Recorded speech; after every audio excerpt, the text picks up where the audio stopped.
자, 오늘 설교의 제목은 다윗의 한 의로운 가지 그렇게 정했는데요. 오늘 본문 5절에 보면 나오죠. 여호와의 말씀이니라. 보라, 때가 이르니 내가 다윗에게 한 의로운 가지를 일으킬 것이라. 그가 왕이 되어 지혜롭게 다스리며 세상에서 정의와 공의를 행할 것이며. 그래서 다윗의 의로운 한 가지, 이런 제목으로 말씀을 전해드리려고 합니다. 우리가 지금 코로나 팬데믹으로 인해서 미국뿐만 아니고 전 세계가 지금 전전긍긍하고 있지 않습니까? 그런 가운데 그래도 하나님의 은혜로 지난 전주간에 화이자 백신이 나와서 지난 주간부터 이제 백신이 접종되기 시작하고, 우리 교회에서는 아마 우리 강윤옥 목사님이 제일 먼저 어제 그제 백신을 맞은 것 같아요. 그리고 어제 그제 금요일은 또 모더나 백신이, 그것도 참 좋은 건데, 모더나 백신이 나와가지고 지금 내일부터 아마 접종이 시작되는 것 같습니다. 사실 그런데 이 우리의 고국인 한국은요, 백신 때문에 지금 전 국민이 지금 정부에 대해서 지금 아주 원성이 큽니다. 왜 그런가 하면 이 한국은요, 사실 코로나가 처음 들어왔을 때에 방역을 전 세계에서 제일 잘했다, 그렇게 선전하고 그렇게 또 알고 있지 않았습니까? 그래서 소위 K-방역이라고 그러죠. K-방역에 대한 그 자만심이 너무 커져가지고, 그 K-방역에 대한 자만심과 그리고 또 이 백신 안에 백신이 과연 사람 몸에 좋을까, 해롭지는 않을까, 부작용이 없지 않을까, 이런 그 불신 때문에 정부가 백신을 지금 구매를 하지 못해 가지고 지금 내년 한 중순쯤 돼야 백신이 들어와서 접종을 한다 그래요. 지금은 전 세계 30개국이 지금 백신을 이미 접종을 하고 있는데, 사실 지금 이 시점으로 보면 백신만큼 기쁜 소식이 어디 있습니까? 백신보다 기쁜 소식이 없을 것 같아요. 그러나 백신보다 더 우리에게서 기쁜 소식은 2000년 전 하늘의 천사들이 베들레헴 목자들을 찾아와서 아기 예수의 탄생 소식을 전해 주었는데, 사실 그 아기 예수의 탄생 소식은 코로나 백신 소식 정도가 아니죠. 비즈니스가 앞으로 잘 되겠다, 경기가 좋아지겠다, 그 정도의 소식도 아니죠. 아니면 내 아들이 아이비리그에 합격을 했다, 그런 소식 정도도 아니죠. 왜 그런가 하면 세상 만물을 창조하신, 온 우주에 주신 주인이신 하나님의 아들 예수 그리스도가 이 땅에 오셔서 구원주로 죄에 빠진 모든 인류를 구원하시겠다는 이 구원의 소식, 그것보다 더 기쁜 소식이 어디 있을까요? 그래서 인류 역사 이래로 가장 기쁜 소식은 뭐니 해도 아기 예수의 탄생인 성탄 소식일 것입니다. 금년에도 어김없이 성탄절이 다가왔죠. 그런데 금년에는 이 코로나 바이러스 때문에 전혀 우리가 경험해 보지 못한 그런 성탄절을 지금 맞고 있습니다. 그래서 평소 같으면 흥청망청거리던 그런 술집도 지금 다 문을 닫고, 그리고 가게도 문을 닫고, 또 호텔도 텅텅 비고 거리도 조용해지지 않았습니까? 사실 성탄이라고 하는 것은 술집에서 비틀거리면서 춤추고 흥청망청거리라고 주신 성탄절이 아니잖아요. 그런데 한 가지 좀 우리 입장에서 보면 정말 안타까운 것은, 정말 우리가 기뻐해야 될 이런 이 성탄절을 하나님 앞에서 정말 기쁘고 즐겁게 같이 모여서 지킬 수 없다, 이것이 얼마나 안타까운지 모릅니다. 그러나 우리가 곰곰이 생각해 보면 이 성탄절을 우리가 모여서 자유롭게 지키지 못하는 이 코로나 사태, 여기에도 분명한 어떤 하나님의 뜻이 있지 않을까, 저는 그렇게 확신하고 있습니다. 오늘 제가 주보 칼럼에도 썼습니다만, 이 거룩한 성탄이 성탄되지를 못하고, 그리고 또 예수님이 구원주로 인정을 받지 못하고 오히려 놀림감이 되는 이런 악한 시대, 이런 악한 시대에 대한 하나님의 경고가 아닐까, 그런 생각이 들고요. 그리고 또 예수 믿는 우리로 하여금 성탄의 참된 의미, 그동안에 사실 교인들 가운데도 성탄의 참된 의미를 깨달은 사람 누가 있습니까? 뭐 그냥 성탄은 기쁜 날, 그냥 아기 예수님이 탄생하신 날, 아기 예수님이 우리를 구원하기 위하여 오신 날, 그 정도로 생각하지 않았습니까? 그러나 우리 오늘 김 장로님 기도한 대로 성탄, 이제는 우리가 성숙한 그리스도인으로서 이 성탄의 참된 의미를 좀 바로 깨달아야 되겠다.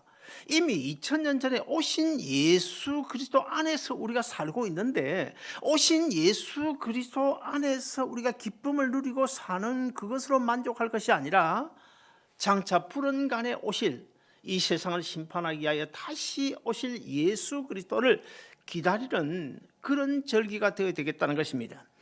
우리가 성탄절을 맞이해서 이 선물을 주고 받으면서 기쁘게 지내는 거, 즐겁게 지내는 거 참 좋은 일이죠.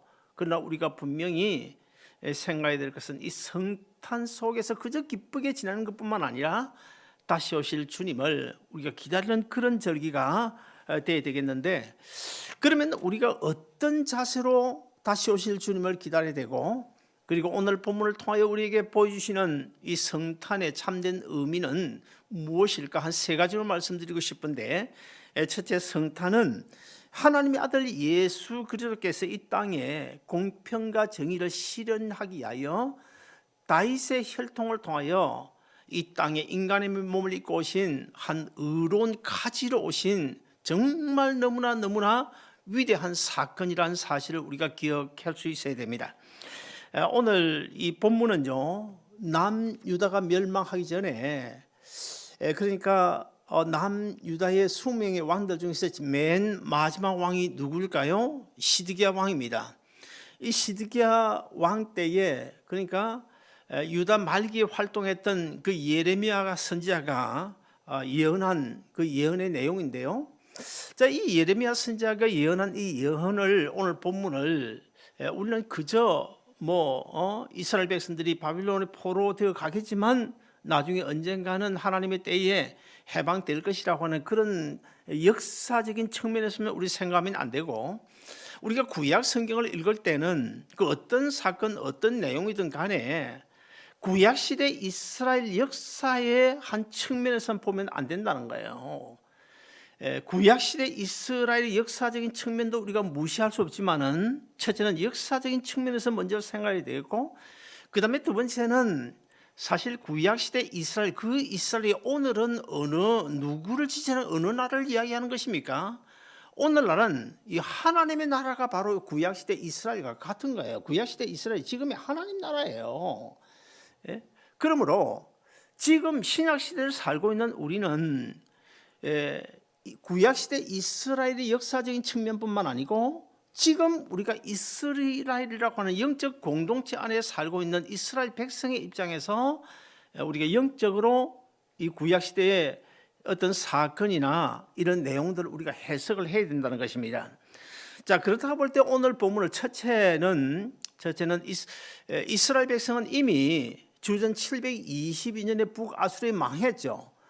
그리고 나서 이제 세월이 100여 년 지난 다음에 남유다도 바빌론에 망하게 되는데, 바로 망하기 직전입니다.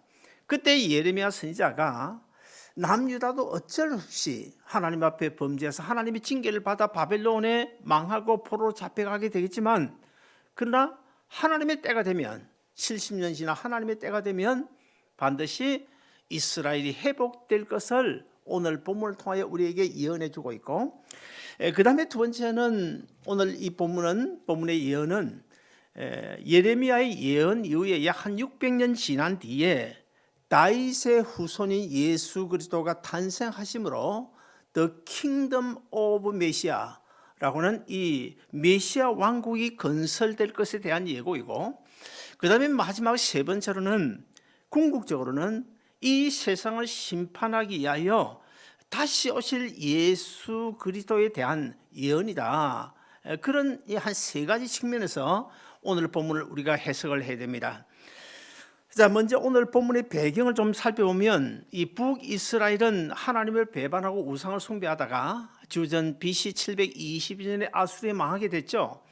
자, 북이스라엘이 아수르에 망하게 된 그 상황을 남유다 백성들이 몰랐을까요? 눈으로 똑똑히 보고 잘 알고 있었습니다.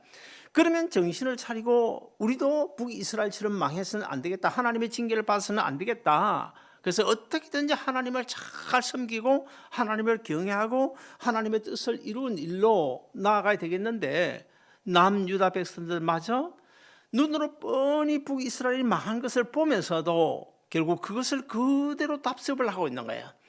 회개하지 아니하고 오히려 하나님을 점점 멀리하고 결국 그래서 어떻게 됐습니까?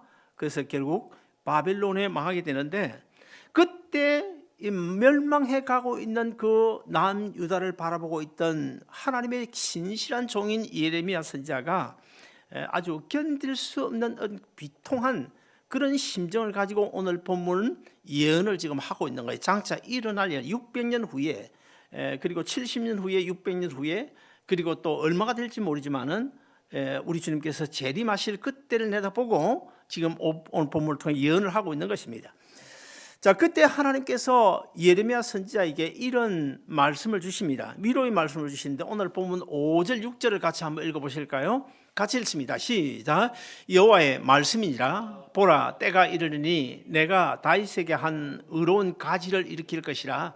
그가 왕이 되어 지혜롭게 행사하며 세상에서 공평과 정의를 행할 것이며, 그의 날에 유다는 구원을 받겠고 이스라엘은 평안히 살 것이며, 그의 이름은 여호와 우리의 공의라 일컬음을 받으리라. 자, 저 말씀에 보시면 두 번째 줄에 뒤에 보면 다윗에게 한 의로운 가지가 나타나게 될 것을 예언하고 있는데, 자, 여기 다윗의 의로운 한 가지 무슨 이야기일까요?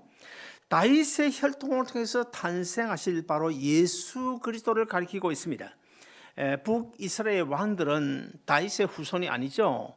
그래서 북이스라엘은 그렇다고 치더라도 남유다의 왕들은, 20의 왕들은 전부 다 다윗의 후손들, 후예들 아닙니까? 다윗의 혈통이에요. 그러면 최소한도 다윗이 얼마나 하나님 앞에 정직하게 살았습니까?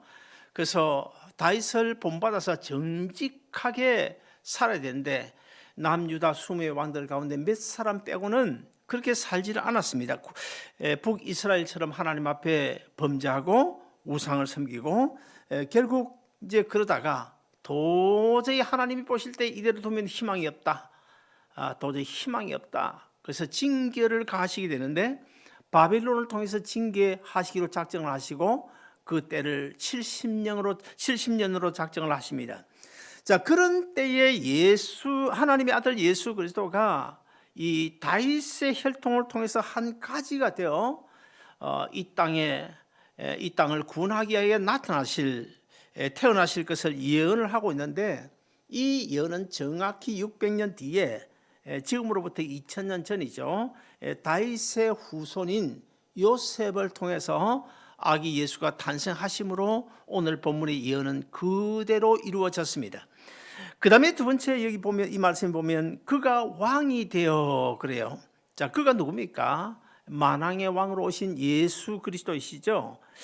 예수 그리스도는 하나님의 아들이시기 때문에, 하나님이시기 때문에 죄가 없는 분이십니다. 의로운 분이십니다. 정의로운 분이십니다. 공평한 분이십니다. 평강의 왕이십니다. 그분 예수님 왕으로 오시면 이 세상의 공평과 정의가 실현될 것을 지금 예레미야 선지자가 예언을 하고 있는 것입니다. 그렇습니다. 여러분, 지금도 진짜 예수님을 왕으로 모신 사람은요, 의롭게 살려고 노력합니다. 가능하면 죄 짓지 아니하고, 어쩔 수 없이 죄를 지을 수는 있지만은 그러나 가능하면 죄 짓지 아니하고 의롭게 그리스도인답게 살려고 노력을 하고 있잖아요. 근데 여러분은 어떻습니까? 우리의 고국인 한국에 정의가 있습니까? 공평이 있습니까? 우리가 살고 있는 미국에 정의가 있습니까? 공평이 있습니까? 중국이나 이슬람권 등 이 불신 세계는 그렇다고 치더라도 사실 미국은 하나님의 말씀에 세워진 국가 아닙니까? 그리고 우리 한국 역시 기독교 복음 위에서 지금 이 정도로 지금 복을 받은 나라 아닙니까? 그렇다면 그런 중국이나 러시아 같은 그런 불신 세계와는 좀 다르게 살아야 되는 것 아닙니까? 자, 그런 미국에 지금 정의가 없습니다. 공평이 없습니다. 위정자들은 물론이고 국민들 마음속에도 왕이 있습니까? 왕이 없습니다. 예수 믿는 교인들 가운데도 예수님을 왕으로 모시지 않고 살아가는 사람들이 아마 상당히 많이 있을 것입니다. 하나님을 떠나 죄가 가득한 세상이 되고 말았어요. 그러나 우리 주님께서 심판주로 다시 오시면 그때는 완전한 공평과 평화가 그리고 정의가 이 땅에 새로운 신천신지에 이루어질 줄로 믿습니다. 둘째로 오늘 본문에 보면 예수 그리스도는 구원과 평화를 이루기 위하여 세상에 오셨다는 사실을 우리에게 말씀하고 있습니다. 성탄은 하나님의 아들 예수 그리스도께서 이 세상을 구원하시기 위하여 인간의 몸을 입고 오신 날이죠. 자, 그러므로 범죄한 인간 편이 우리 입장에서 보면 사실 이 성탄절은 어떤 날입니까? 우리 입장에서 보면 기쁘고 즐거운 날입니다. 왜냐하면 우리가 죄에서 구원을 얻을 수 있기 때문에 하나님의 축복과 은혜를 받아 살아갈 수 있기 때문에 예수님을 왕으로 모시고 살아갈 수 있기 때문에 우리 입장에서 보면 기쁘고 즐거운 날인데, 그러나 반면에 하나님 입장에서 보면 어때요?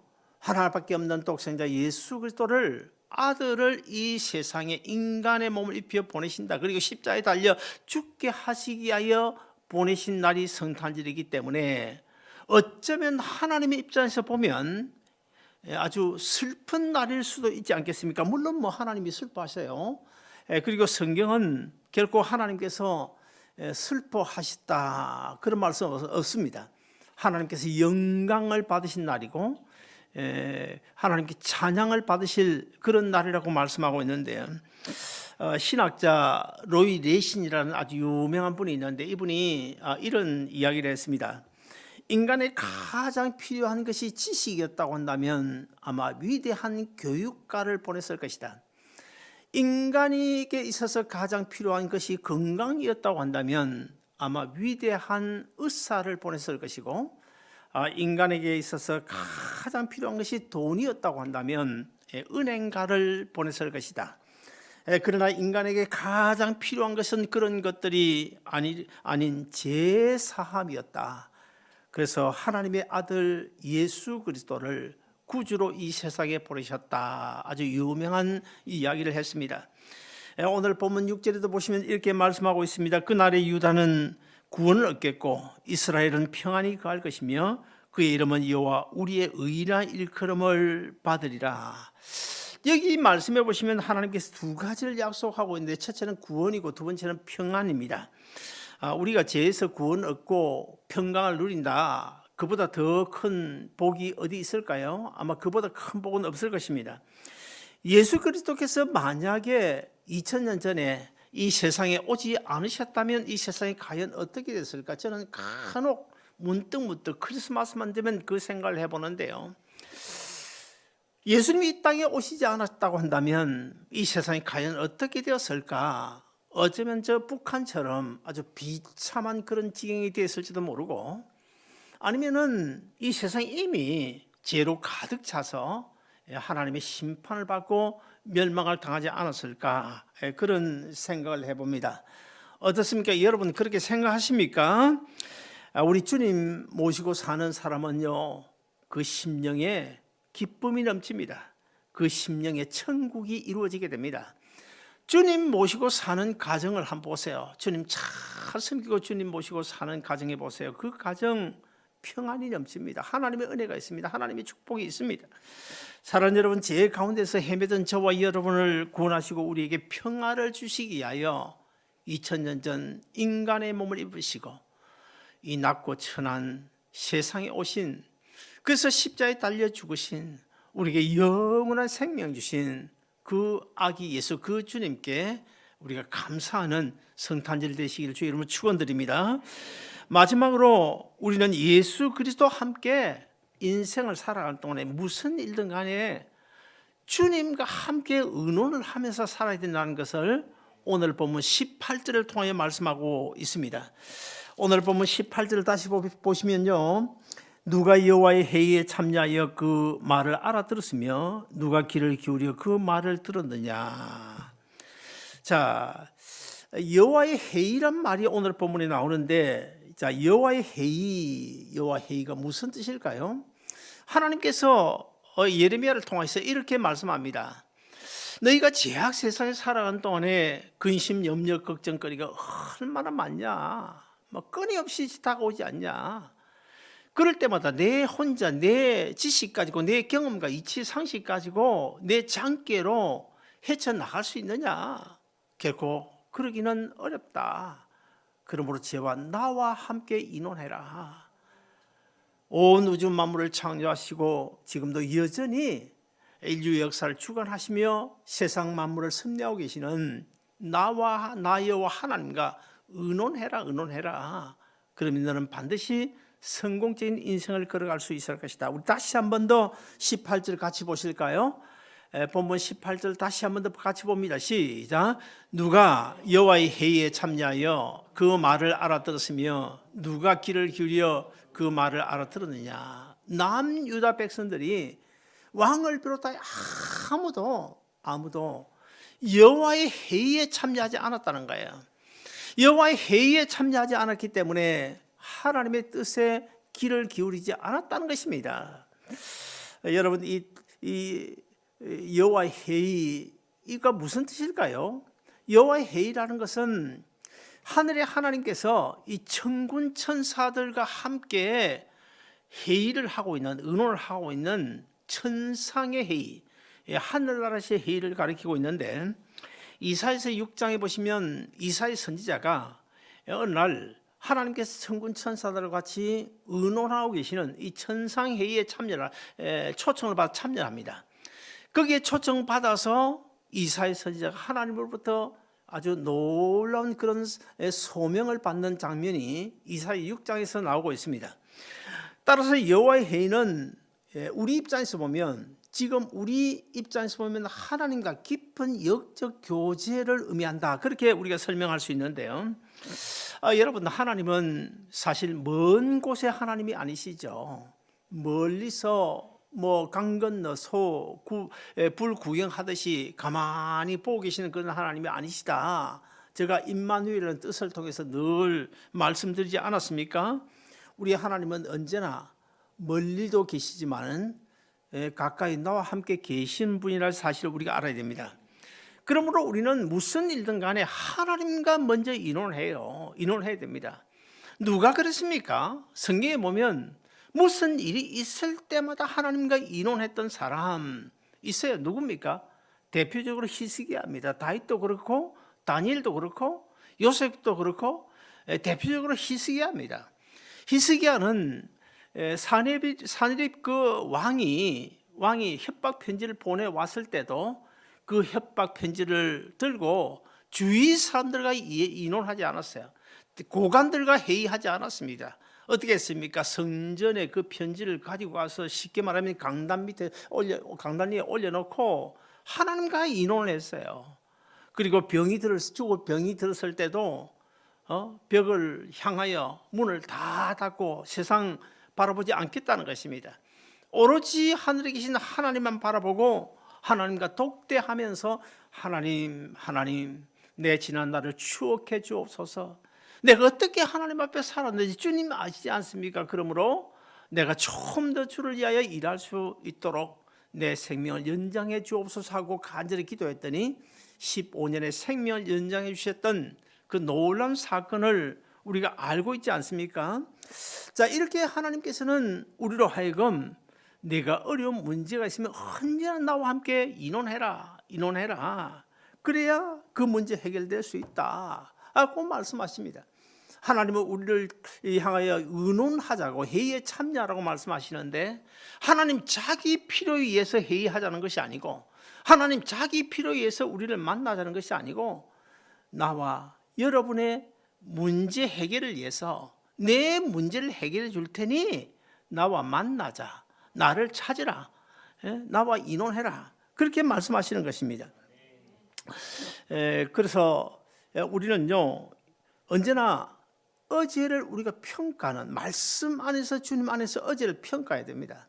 그리고 오늘 문제는 어떻게 돼요? 어제는 평가를, 주 안에서 평가를 해야 되고, 오늘은 주님과 의논을 해야 됩니다. 그리고 내일은 어떻게 됩니까? 내일은 주님과 함께 계획을 세워나가야 됩니다. 오늘 본문 당시에 그 유다 왕은 시드기야죠. 이 시드기야는 사실 남유다 수명의 왕들 중에 마지막 왕인데요. 마지막에 얼마나 비참한 꼴이 된지 아십니까? 두 눈을 뽑히고 포로로 끌려가는 그런 참 비참한 왕이 돼가지고 그런 지경에 이르렀는데요. 이 시드기야가 벌써 북이스라엘이 아수르에 어떻게 해서 망하게 됐다는 사실을 알아요. 너무나 잘 알지 않겠습니까? 그리고 지금도 그 시대적인 상황을 보면 백성들뿐만 아니고 모든 고관들이 또 심지어는 주의 거짓 선지자를 맞아도 하나님을 저버리고 우상 숭배에 빠져 이제는 꼼짝없이 하나님의 징계를 받을 수 없는 상황, 그 몰랐을까요? 알았을 것입니다. 그럼에도 불구하고 하나님 앞에 나가 회개하지 않았어요. 하나님의 회의에 참여하지 않았습니다. 하나님을 찾지 않았습니다. 만나려고 하지 않았습니다. 어떻게 했습니까? 주위 고관들과 함께 의논했고, 또 누구와 함께 의논했습니까? 성경을 자세히 보면 애굽의 왕과 의논했어요. 바벨론 왕과 의논했어요. 그거 가능한 일입니까? 그게 문제 해결이 되겠습니까? 하나님과 의논해야지. 어떻게 그 하나님께서 미워하시는 애굽 왕과 의논하는 것입니까? 바벨론 왕과 의논하는 것입니까? 야, 여러분, 시드기야 왕만 그럴까요? 오늘 우리는 그렇지 않습니까? 우리도 사실은 급한 일이 있으면 여러분 누구 찾습니까? 우리 가슴에 손을 얹고 한번 생각해 보세요. 지난날, 작년에, 재작년에, 한 달 전에 내가 어떤 어려운 문제 있을 때 정말 나는 하나님을 먼저 찾았나? 하나님을 먼저 찾아 하나님과 의논했냐? 아니면 부모를 찾았냐? 친구를 찾았냐? 우리가 좀 한번 좀 생각해 봐야 됩니다. 자, 그러면 우리 예레미야서 23장 22절도 한번 같이 읽어보시겠습니다. 같이 읽습니다. 시작. 그들이 만일 나의 회의에 참여하였더라면 내 백성에게 내 말을 들려서 그들을 악한 길과 악한 행위에서 돌이키게 하였으리라. 어떻게, 여러분 저 말씀 어떻게 생각하십니까? 믿으십니까? 믿으시면 우리 아멘 하십시다. 그들이 만일 나의 회의에 참여했다면, 나에게 회개하고 나에게 나를 만나 나에게 간절히 기도했더라면, 내가 내 백성에게 내 말을 들려서 그들로 하여금 악한 길로 가지 않게 하고 악한 행위에서 돌아오게 하였으리라. 맞지 않습니까? 우리도 한번 좀 이 말씀을 묵상하며 오늘을 지나갔으면 좋겠습니다. 오늘날도 사람들은 시드기야처럼 하나님의 뜻을 물으려고 하지 않습니다. 하나님의 음성도 들으려고 하지 않고요. 하나님의 회의에도 참여하지 않는 그런 모습들. 어떻게든지 자기가 가지고 있는 내 지식에게 물으려고 합니다. 인간적인 장기에 의존하고 살아가는 사람들이 뭐 거의 대부분이잖아요. 그런 우리를 향해서 또 오늘 본문 23절 24절은 또 이렇게 말씀하시는데 같이 한번 읽어보시겠습니다. 시작. 여호와의 말씀이니라. 나는 가까운 데에 있는 하나님이요 먼 데에 있는 하나님은 아니냐. 여호와의 말씀이니라. 사람이 내게 보이지 아니하려고 누가 자신을 은밀한 곳에 숨길 수 있겠느냐. 여호와가 말하노라. 나는 천지에 충만하지 아니하냐. 사랑하는 여러분, 하나님은 언제나 나와 함께 계신다고 하는 사실 우리가 꼭 기억해야 됩니다. 내가 어떤 어려운 문제 앞에 서 있더라도 그 문제 나만 아는 것이 아니고, 내 부모만 아는 것이 아니고, 형제 자매만 아는 것이 아니고, 내가 알기 이전에, 내 부모가 알기 이전에 먼저 하나님이 알고 계시고, 그 어려운 상황 하나님께서 보고 계시고, 내가 너무 힘들어 신음하는 그 신음 소리까지도 우리 하나님은 듣고 계신다. 정말 임마누엘의 하나님만 정말 우리가 분명히 믿고 살아가면 해결되지 않은 문제가 없습니다. 제약된 길로 나아갈 필요도 없어요. 나아가기 이전에 먼저 해결되는 것입니다. 사랑하는 여러분, 우리 하나님은 나와 함께 계시는데 나와 함께 계실 뿐만 아니라 온 천지에 충만하신 분이시고 지금도 내 주위 환경뿐만 아니고 온 우주 만물을 섭리하고 계시는 인류 역사도 우리 주님께서 한 손에 오른손에 붙잡고 계신다. 지금 이 미국의 상황도 하나님의 손에 지금 붙잡혀 있는 줄 저는 믿어요. 자, 누가 되든 상관없습니다. 그러나 결국 하나님의 뜻대로 될 것입니다. 만약의 경우에 바이든이 되더라도 염려할 것 없어요. 안타까울 뿐이지 염려할 것은 없습니다. 왜 그렇습니까? 어떤 면에서는요, 지금 이 세상이 너무 악해져 가고 있다. 옛날에 언젠가 제가 이야기 드리지 않았습니까? 한국에서 어떤 장로님이 1년, 2년 동안을 근 100교회를 매주일마다 다른 교회, 이 교회, 제 교회 100교회를 다니고 와서 저에게 한 이야기가, 목사님, 제가 아무리 다녀봐도 이 LA 땅에 내가 출석할 만한 교회가 없네요. 그래서 제가 그 장로님께 장로님 참 안타까운 일이면 틀림없습니다만은, 그러나 이 시대에 이런 상황을 우리가 하나님의 뜻으로 받아야 됩니다. 왜 그렇습니까? 하나님이 그렇게 하시겠어요? 그러더라고요. 성경을 바로 보면 그것도 하나님 뜻 안에 있습니다. 왜냐? 성경을 보시면 이 말세에 일어날 일들을, 징조들을 다 지금 설명을 하고 있잖아요. 예언을 하고 있잖아요.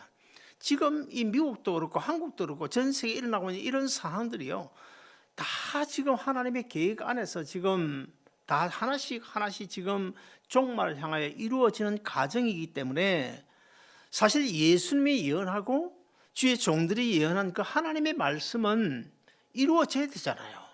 하나님의 말씀이 안 이루어지면 어떻게 됩니까?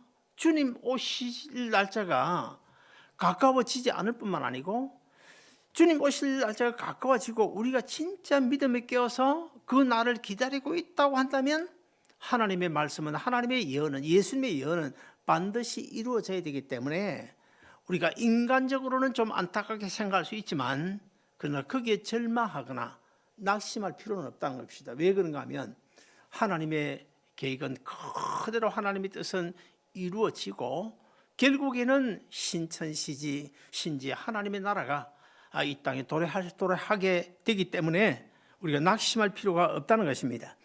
사랑하는 여러분, 이 성탄은 하나님이 우리를 찾아오신 은혜의 사건이죠. 정말 은혜와 복된 사건인데, 2000년 전 초림하셔서 이 땅에 오신 그 예수님 우리가 품 안에서 살아가고 있다면, 우리는 예수님 품 안에서 이미 오신 예수님께 감사하고 축하하는 것으로 끝나는 것이 아니라, 우리는 오신 예수님 안에서 장차 오실 예수님을 기다리는 그런 자세를 가지고 우리가 이 성탄절을 맞이해야 될 것입니다. 아무쪼록 주 2020년 성탄절 우리가 다 함께 모이지는 못하지만은 주님과 영적 깊은 교제 속에서 은혜롭고 기쁘고 즐거운 성탄절이 되시기를 주의 이름으로 축원드립니다. 기도하겠습니다. 자비로